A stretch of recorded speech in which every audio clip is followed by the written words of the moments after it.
or sabihin mo 28 days kasi nagme-maintenance. Pero hindi, kahit nagme-maintenance, nakakapag-eka ka pa rin. So 30 days. 30 times 1.5 boss, ayun na yan. Ang total niyan is 45,000 port gem kung di ako nagkakamali. 1.5 times 30. Tama, 45k. So ibig sabihin sa isang buwan, meron kang 45k force gem na sa pag ibebenta mo na yung ano mo. Chaos core. So not bad guys, not bad. Siyempre hindi na naman dyan source of ng pwede yung pagkuha ng force gem eh. Diba? Marami pang way para magka-force gem. As long as masipag lang kayo.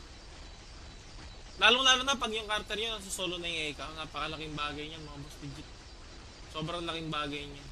Kaya ituloy-tuloy niya lang. Huwag lang kayo tamarin. Legit lang. FI na ako. Baka maulan ng FI. Pwede mo ulit boss Mikey. May kasama pa ako eh. May kasama ako mga boss. Tapusin ko lang to. Tapos pilipat ako kay na boss Sol. Kina boss Madi. Ano daw sila ready na eh.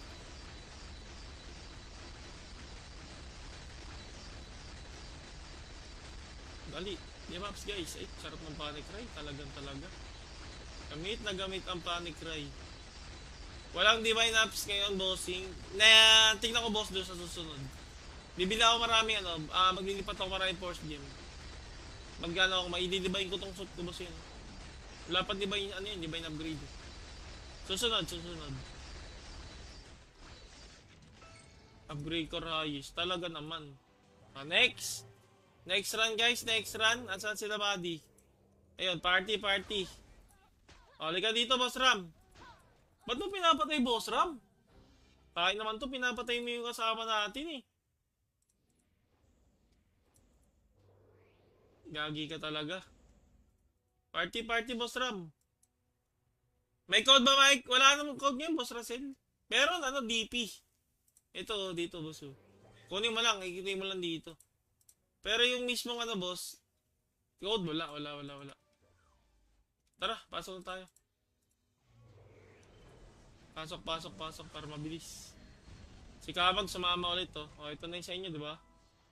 Pagka nakadalawang run, tapos walang sasama, pwede pa yung umulit. Mabilis na naman yung 5 to 7 minutes lang. Sobrang basic lang sa inyo sa'yo.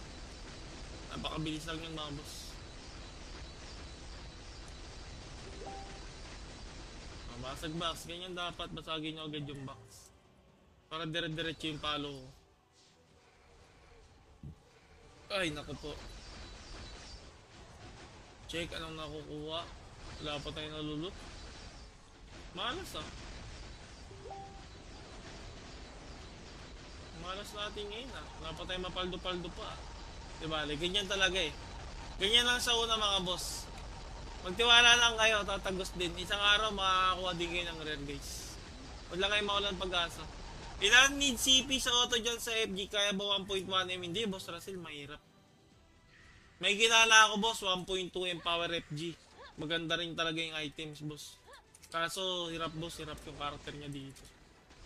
Pag FG unless pag pag masipag ka, tawag dito yung account mo is marami collection. Pero yun nga sa kanya is 1.2, hirap pa boss Russell. FG yun FG rin yun. Kagilid namin yung yung codex ba yun? Bago na IGN kasi yung codex. Malakas din yun eh. Kaso yun nga, pag FT3 solo, auto, mahirapan siya boss. Kung may yun pwede, 1.4, 1.3, kaya yan. Sa 1.1, mahirapan pa.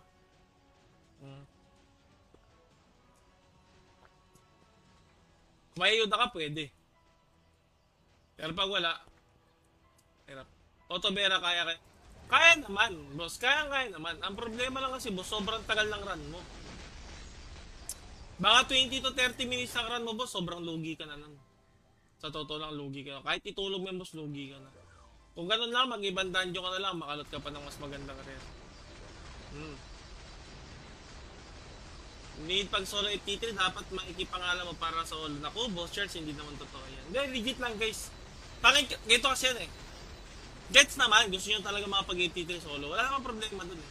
Pero kung yung yung kain ng oras sa karakter mo, sa isang run nakaka 20 to 30 minutes ka, logi ka dun boss, logi ka.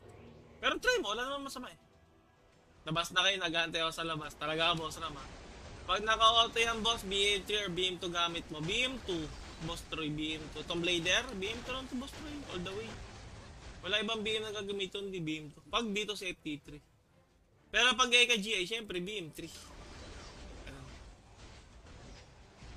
Pero try nyo lang naman, try nyo pa rin naman. Kahit naman sabihin yung maganyang power, try nyo lang, wala naman masama eh. Pero yun nga, for sure niya, matagal. 20 to 30 minutes.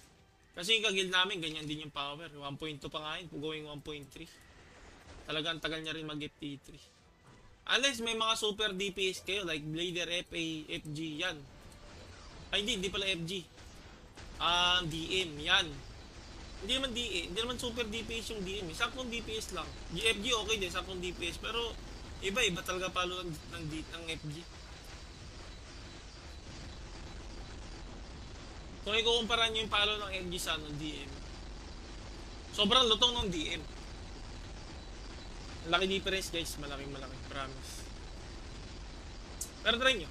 FA DPS din sa BM2 o Boss Troy. Maganda rin naman sa FA DPS talaga eh. Mas mabilis